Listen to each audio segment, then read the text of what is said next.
فکر نہیں ہے اور علم نہیں ہے، ذرا بھی معلوم نہیں ہے کہ میرا بچہ کیا کر رہا ہے۔ مصروف اپنے زندگی میں ماں باپ ہیں اور سمجھتے ہیں کہ ہم اچھے اسکول میں، اچھے کالج میں، اچھے یونیورسٹی میں ہم اپنے بچوں کو پڑھا رہے ہیں، لیکن وہ بچے جا کر کیا رہے ہیں یہ والدین بے خبر ہے اس سے۔ اسی لیے والدین کی بھی ذمہ داری ہے۔ میں ہر سٹیج سے کہنے کی کوشش کرتا ہوں کہ اللہ نے 2 آنکھ آپ کو دیے ہیں، تو ایک آنکھ سے محبت کریں اور ایک آنکھ نظر رکھیں اپنے بچوں پر۔ اور میں آپ سے عرض کر رہا تھا کہ کامیاب ہونے کے لیے پہلے ارادہ ہونا، پھر اس کے بعد میں ایک اچھا ادارہ تلاش کرنا، پھر والدین کی دعاؤں سے آپ نے علم حاصل کرنا، یا جو لائن میں بھی آپ بزنس میں کام کر رہے ہو والدین کی دعائیں بھی جڑنا اس میں، تو پھر یہ اللہ کی مدد آتی ہے۔ اور یہ تینوں کے ساتھ اور ایک سب سے امپورٹنٹ چیز ہے، بڑے غور سے سننا آپ لوگ، اگر کوئی والد حافظ قرآن ہے، عالم دین ہے، مفتی ہے، شیخ الحدیث ہے، فضیلت الشیخ ہے، لیکن اس کا بچہ کالج میں جا کر 3 ایسے بچوں سے دوستی کرتا ہے، عموماً ایک کلاس روم میں 40 بچے ہوتے ہیں، 40 بچوں میں ایک لڑکا ہو یا لڑکی ہو، وہ سارے 40 بچوں سے دوستی نہیں ہوتی ہے، جانتے ضرور ہے ایک دوسرے کو، لیکن جو یاری لگاتے ہیں نا وہ 3 بچوں سے یاری ہوتی ہے۔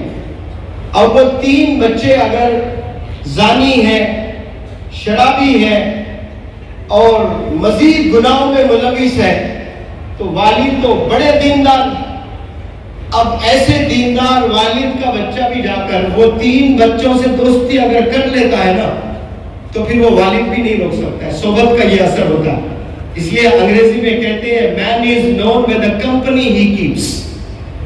آپ کے دوست کو بلاؤ، میں دوست سے بات کر کے بتاؤں گا کہ آپ کا مستقبل کیسے ہونے والا ہے۔ یہ صحبت بڑی خطرناک چیز ہے، it can make you and at the same time it can break you۔ یہ آپ کو آباد بھی کر سکتی ہے، برباد بھی کر سکتی ہے، یہ آپ کو گرا بھی سکتی ہے، یہ آپ کو بلندیوں پر پہنچا بھی سکتی ہے۔ یہ دوستی جو بچے کرتے ہیں بالخصوص 10th کے بعد کالج میں ایڈمیشن لیتے ہیں، 11ویں جماعت میں، 12ویں جماعت میں، یا 12ویں جماعت کے بعد گریجویشن کرنے کے لیے جو جاتے ہیں، تو نیا کالج ہوتا ہے، نیا سما ہوتا ہے، نیا جوش ہوتا ہے، اور وہ نیا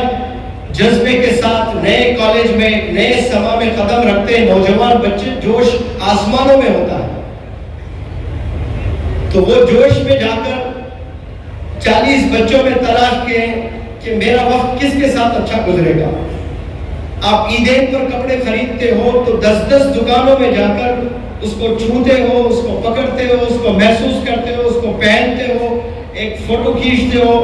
اپنے دوست کو بھیجتے ہو، مشورہ لیتے ہو کہ یہ شرٹ کیسا لگ رہا ہے، مجھے لینا چاہیے کہ نہیں لینا چاہیے۔ اور وہ شرٹ کی کوئی حقیقت نہیں ہے، اس سے جنت دوزخ کا کوئی تعلق ہی نہیں ہے، بس ایک شرٹ آپ پہنتے ہو بمشکل 1 سال یا 2 سال، لیکن 10 لوگوں سے آپ مشورہ کر رہے ہو، 10 دکان میں جا کر بھی آپ کبھی واپس لوٹتے ہو کہ مجھے ایک شرٹ بھی پسند نہیں آ رہا ہے، میں گوہاٹی جاؤں گا تو تب لوں گا، میں کولکتہ جاؤں گا تو تب لوں گا، 4 مہینے کے بعد ممبئی جانا ہو رہا ہے، وہاں جا کر میں شاپنگ کروں گا۔ شرٹ کے لیے آپ ممبئی جانے کے لیے تیار ہیں، کولکتہ جانے کے لیے تیار ہیں، صبر کر رہے ہو کہ وہاں جا کر میں لوں گا، لیکن جب ایک دوست کو سلیکٹ کرتے ہو آپ تو ان میں آپ نے کوالٹیز دیکھنا ہے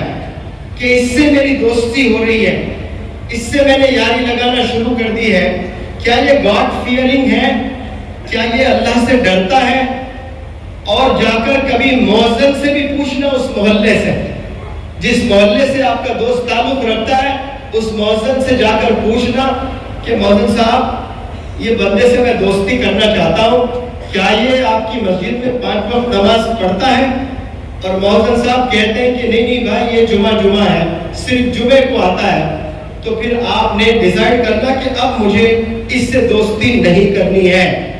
تو آپ نے کوالٹیز دیکھنا اپنے فرینڈز میں کہ یہ گاڈ فیئرنگ ہے، نہیں اللہ سے ڈر رہا ہے کہ نہیں، 5 وقت نماز پڑھ رہا ہے کہ نہیں، اپنے والدین کے ساتھ اس کا برتاؤ کیسا ہے،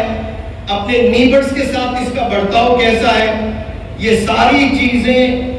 بہت ضروری ہیں اسی سے آپ کی زندگی سنورتی ہے. آپ 15 سال ہے, آپ 11th 12th میں ایک نئے کالج میں ایڈمیشن لیتے ہو, تو 2 سال میں یا تو آپ کی زندگی بنے گی یا بگڑے گی. ایک قصہ میں ہمیشہ سناتا ہوں, میرا ہی اسٹوڈنٹ ہے, 10ویں جماعت میں 98% لے آیا ہے, 11ویں جماعت میں 97 اور 12ویں جماعت میں 96% لے آیا ہے. اور اس کے والد اس کو کہاں پڑھاتے ہیں؟ نیٹ, راجستھان کوٹا, جو ہندوستان کا سب سے بڑا ادارہ ہے جہاں نیٹ کی ٹریننگ دی جاتی ہے.